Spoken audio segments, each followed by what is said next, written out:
இயேசு கிறிஸ்துவின் இனிய நாமத்தினாலே உங்களுக்கு வாழ்த்தையும் நன்றியும் தெரிவித்துக் கொள்கிறேன். இந்த ஜூலை மாதம் 29ஆம் தேதி காலை நேர வேத பகுதியாக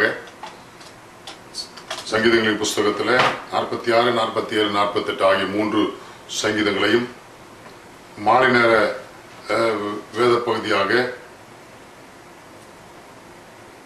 அப்போஸ்தலர் நடவடிக்கைகளின் புஸ்தகம் 28ஆம் அதிகாரம் முழுவதையும் வாசித்து தேவனுடைய ஆசீர்வாதத்தை பெற்றுக்கொள்ளும்படி உங்களுக்கு நான் கேட்டுக்கொள்கிறேன். இந்த நாளுக்குரிய தியான பகுதியாக 45ஆம் சங்கீதம் 15ஆம் வசனத்தை உங்களுக்கு 46ஆம் சங்கீதம் 7ஆம் வசனத்தை நான் உங்களுக்கு வாசிக்கிறேன்.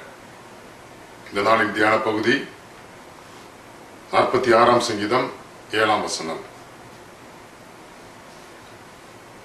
சேனைகளின் கர்த்தர் நம்மோடு இருக்கிறார், யாக்கோபின் தேவன் நமக்கு உயர்ந்த அடைக்கலமானவர். சேனைகளின் தேவன் நம்மோடு இருக்கிறார், யாக்கோபின் தேவன் நமக்கு உயர்ந்த அடைக்கலமானவர். எதற்கு அப்படி சொல்லப்பட்டிருக்கிறது? யாக்கோபின் தேவன் நமக்கு உயர்ந்த அடைக்கலமானவர். ஆபிரகாம், ஈசாக்கு, யாக்கோபின் தேவனே என்று நாம் துதிக்கிறோம், சொத்தரிக்கிறோம், போற்றுகிறோம், ஆண்டவரை நாம் கூப்பிடுகிறோம். ஏன்? இந்த யாக்கோபுக்கு என் தேவன் அநேக வாக்குத்தத்தங்களை கொடுத்திருக்கிறார். ஆபிரகாமுக்கு கொடுத்த வாக்குத்தத்தங்களை இந்த யாக்கோபின் மூலமாய் அவர் நிறைவேற்றினார். இந்த யாக்கோபை இஸ்ரவேலாக மாற்றி 12 கோத்திரங்களை அவர் கோத்திரத்து பிள்ளைகளை கொடுத்து அவர்களை எகிப்து தேசத்திற்கு அனுப்பி அங்கு 430 வருடம் அவர்கள் பழுகி பெருக பண்ணி அங்கிருந்து கானானுக்குள் பிரவேசிப்பதற்கு ஏதுவாக என் தேவன் கிருபை செய்த உயர்ந்த அடைக்கலத்தில் வைப்பதற்கு ஏதுவாக யாக்கோபுக்கு உயர்ந்த அடைக்கலமானவர் என்பதை நிரூபிப்பதற்கு ஏதுவாக தேவன் முன் குறித்ததை நிறைவேற்றுவதற்கு ஏதுவாக யாக்கோபின் வாழ்க்கையில தேவன் பெரிய காரியங்களை செய்தார் என்று வேதத்துல அநேக இடங்களில் சொல்லப்பட்டிருக்கிறது. இங்கு ஏசாயா தீர்க்கதரிசியின் புஸ்தகத்துல அடிக்கடி சொல்லப்பட்டிருக்கிறது. 40ஆம் அதிகாரத்துல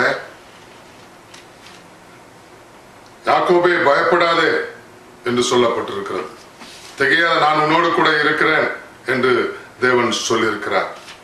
அவர் சொல்லி தேவன் அவனை ஆசீர்வதித்திருக்கிறார். 43ஆம் ஏசாயா தீர்க்கதரிசி 43ஆம் அதிகாரத்துல யாக்கோபே உன்னை சிருஷ்டித்தவரும் இஸ்ரவேலே உன்னை உருவாக்கினவரும் கர்த்தர் சொல்லுகிறதாவது, பயப்படாதே, உன்னை மீட்டுக் கொண்டேன், உன்னை பெயர் சொல்லி அழைத்தேன், நீ என்னுடையவன் என்று சொல்லுகிறார். நான் உன்னை சிநேகித்தேன், அதனால் உனக்கு பதிலாக மனுஷரை நான் உன்னை சிநேகித்தேன் என்று இங்கே சொல்லுகிறார். நீ தண்ணீர்களை கடக்கும் போதும் நான் உன்னோடு இருப்பேன், நீ ஆறுகளை கடக்கும் போதும் அவைகள் உன்மேல் புரளுவதில்லை, நீ அக்னியில் நடக்கும் போது வேகாதிருப்பாய், அக்னி ஜுவாலை உன்மேல் பற்றி கொள்ளாது என்று பற்றாது என்று சொல்லுகிறார். இன்னும் இங்க ஆதியாகம புஸ்தகத்துல 26ஆம் அதிகாரத்திலே பார்க்க போனா 26-15ஆம் வசனத்துல அவர் சொல்லுகிறார், அவன் ஏணியில தேவதூதர்கள் ஏறுகிறதும் இறங்குகிறதுமான காட்சியை, தரிசனத்தை, சொப்பனத்தை அவன் காணும் போது நான் உன்னோட கூட இருக்கிறேன், நான் உன்னோட கூட இருக்கிறேன், நீ போகிற இடமெல்லாம் நான் உன்னோட கூட வருவேன், நான் உன்னை குறித்து சொன்ன வாக்குத்தத்தங்கள் எல்லாம் நிறைவேற பண்ணுவேன், நிறைவேறு பண்ணும் வரையிலும் நான் உன்னை விட்டு விலகுவதில்லை சொல்றாரு பாருங்க. என்ன அழகா, நிறைவேற்றும் வரையிலும் நான் உன்னை விட்டு விலகுவதில்லை என்று சொல்லுகிறார். இங்கே சங்கீதத்தின் புஸ்தகமா சங்கீதத்துல 59ஆம் சங்கீதத்துல அழகாய் அவனை குறித்து சொல்லப்பட்டு இருக்கிறது. 9ஆம் சங்கீதத்தில் அநேக வார்த்தைகளை தேவன் அவனுக்கு கொடுத்திருக்கிறார். அந்த வார்த்தையின்படி அவனை நடத்துகிறார். 1ஆம் வசனத்திலே பார்க்கும்போது, என் தேவனே, என் சத்துருக்களுக்கு என்னை தப்புவியும், என் மேல் எழும்புகிறவர்களுக்கு என்னை விலக்கி உயர்ந்த அடைக்கலத்திலே வையும். பாருங்க, உயர்ந்த அடைக்கலத்துல என்னை எதிர்க்கிறவர்களை சத்துருக்களுக்கு என்னை விலக்கி தப்புவித்து உயர்ந்த அடைக்கலத்துல என்னை கொண்டு போய் வையும் என்று சொல்கிறான். 16ஆம் அந்த 59ஆம் சங்கீதம் 16ஆம் வசனத்தில் சொல்லும் போது, நானோ உம்முடைய வல்லமையை பாடி காலையிலே உம்முடைய கிருபையை மகிழ்ச்சியோடு புகழுவேன், எனக்கு நெருக்கமுண்டான நாளிலே நீர் எனக்கு தஞ்சமும் உயர்ந்த அடைக்கலமும் ஆனீர் என்று சொல்லுகிறார். பாருங்க, யாக்கோபு தேவன் தெரிந்து கொண்டபடினாலே யாக்கோவின் பிறப்பில ரெபேக்கா ரெபெக்காலின் வயிற்றிலே ஈசாக்கின் மனைவி ரெபெக்கால் கருத்தரித்து அவர் பிரசவிக்கிற நேரத்துல அவன் யாக்கோபுவை குறித்து அநேக வாக்குத்தத்தங்களை ரெபெக்காலுக்கும் ஈசாக்குக்கும் கொடுத்து அவர்களை தேவன் பாதுகாத்து வந்தார். ஆபிரகாமுக்கு சொன்ன வாக்குத்தத்தங்கள் இந்த யாக்கோபு மூலமாய் நிறைவேறுவதற்கு ஏதுவாக தேவன் கிருபை செய்தார். எனவே தான் ஏசா அவனை அழிக்க திட்டமிட்ட போதும் தாயும் தகப்பனும் சேர்ந்து அவனுடைய தாயினுடைய சகோதரனாகிய லாபான் இடத்திற்கு போகும்படி பதானாராமுக்கு நீ போய்விடு, ஓடி போய்விடு, உன் சகோதரன் உன்னை கொலை செய்வதற்கு அவன் எத்தனிக்கிறான், சத்ருவை போல அவன் உன்னை கொலை செய்ய அவன் திட்டமிடுகிறான், நீ அங்கே போய் கொஞ்ச நாள் இருந்து தேவனுடைய கரத்துல பயன்படுகிறதற்கு ஏதுவாக, தேவனுடைய திட்டம் நிறைவேறக்கு ஏதுவாக தாயும் தகப்பன் ஈசாக்கும் ரெபெக்காலும் யாக்கோபை பதானாராமுக்கு அனுப்பி வைக்கிறார்கள். அப்படி அங்கே பதானாராம்லே போய் அங்கே ராகேலை அவன் விவாகம் பண்ணி அநேக பிள்ளைகளை பெற்று மீண்டுமாய் தேவனுடைய நாமத்தை மையப்படுத்துவதற்கு ஏதுவாய் அவர்கள் வருகிறார்கள். அவர்கள் எகிப்துக்கு போவதற்கு ஏதுவாய் தேவன் அவர்களை வழி நடத்துகிறார். யோசேப்பு அதற்கு முன்பதாக எகிப்துக்கு போகிறான்.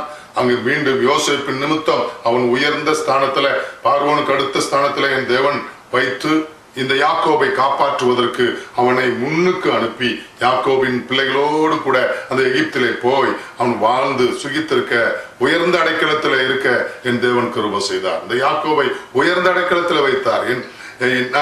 சஞ்சலத்தோடு வேதனையோடு இருந்த நாட்களை எல்லாம் விட்டு விலக்கி அவன் எகிப்திலே போய் உயர்ந்த அடைக்கலத்துல நல்ல வாழ்ந்திருக்க தேவன் கிருபை செய்தார். அவனுடைய சந்ததி பெருகும்படியாய் தேவன் கிருபை செய்தார். அவனுடைய சந்ததி இஸ்ரவேலின் கோத்திரங்களாய் மாறும்படி தேவன் கிருபை செய்தார். தேவன் ஆபிரகாமுக்கு கொடுத்த வாக்குத்தத்தங்களை அந்நிய தேசத்திலிருந்து நீங்கள் புறப்பட்டு வருவீர்கள், கானானுக்குள் புறப்பட்டு வருவீர்கள் என்று தேவன் சொல்வதற்கு ஏதுவாய் தேவன் கிருபை செய்தார். அன்பான தேவ பிள்ளைகளே, உங்களுக்கு இருக்கிறதான தேவனை நீங்க எப்பொழுதும் உங்களுக்கு அடைக்கலமாய், சேனையின் கர்த்தர் நம்மோடு இருக்கிறார், யாக்கோபின் தேவன் நமக்கு உயர்ந்த அடைக்கலமானவர் என்பதை அறிந்து அவரை பற்றிக்கொள்ளுங்க. அடைக்கலமான, உங்களுக்கு அடைக்கலமான தேவனை நம்புங்க. உங்களுக்கு அடைக்கலமான தேவன் உங்களோடு கூட இருக்கிறார் என்பதை விசுவாசித்து அவரை பற்றி பிடித்துக் கொள்ளுங்க.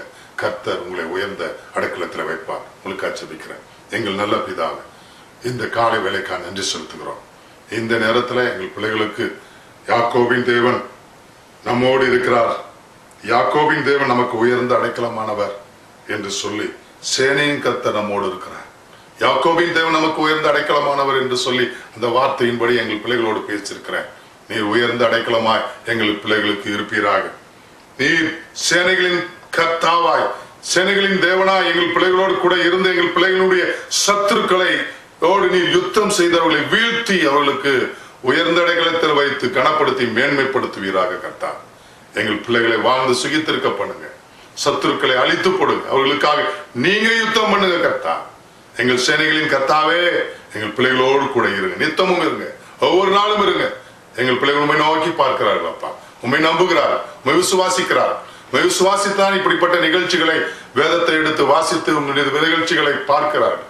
எங்கள் பிள்ளைகளை ஆசீர்வதிங்க, உயர்ந்த அடைக்கலத்தில் வைங்க. இயேசுவின் மூலம் ஜெபிக்கிறேன் எங்கள் நல்ல பிதாவே, ஆமென்.